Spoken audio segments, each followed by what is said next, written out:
So meanwhile, back here, coming up in the next few minutes at midday, a major moment for the country's finances as the Bank of England prepares to announce its latest interest rate decision. Now, it's an announcement that has big consequences for mortgage rates, as well as households up and down the country, which are already feeling the cost of living crisis. So let's discuss this then a little bit further. With me now is Riz Malik, who's a mortgage broker and director of R3 Mortgages. There, Riz Malik, talking about some of the pressures that this will put people under. I mean, clearly, anyone with a variable rate mortgage will be immediately hit, but it's going to be worrying for anyone who's got to renew their fixed rate mortgages as well. And also renters could feel the impact. If you've got a tracker, then you'll feel the implications probably the quickest.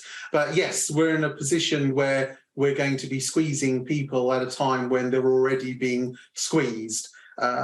However, the only saving grace at the moment will be, even if, as Carsten mentioned, we have a 75 basis point increase today, the increase is going to be substantially less than she who should not be named was still at number 10. So we have to look at the light at the end of the tunnel. It will be hard. We are facing an increase. And my hope is just that lenders take some stability from the situation and we start seeing rates settling where we've had the variability over the last month or so.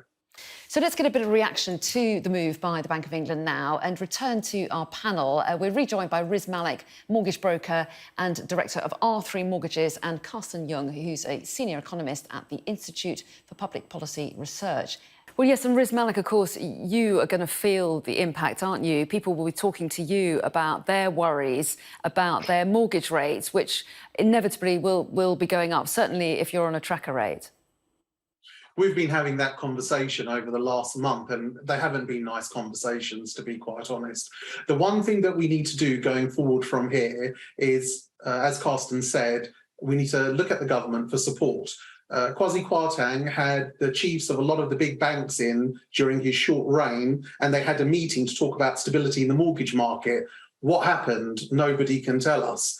We need to start having some guidance and reassurance from here onwards. The one thing that I would say is, yes, for people who are renewing or they're on trackers, their rates are going to go up. It is very important to think of your mortgage not as something you arranged 25 years ago and let it run, for it to be reviewed on a regular basis.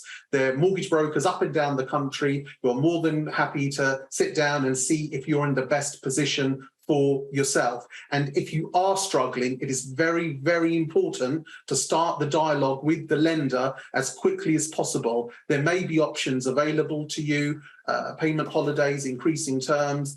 A lot of these lenders have got now support teams in place to help with people facing hardship over rising rates and the cost of living crisis. So there is support out there. Please make sure you use it. Thanks to Riz Malik for your predictions and then your reactions this lunchtime. Thanks very much indeed.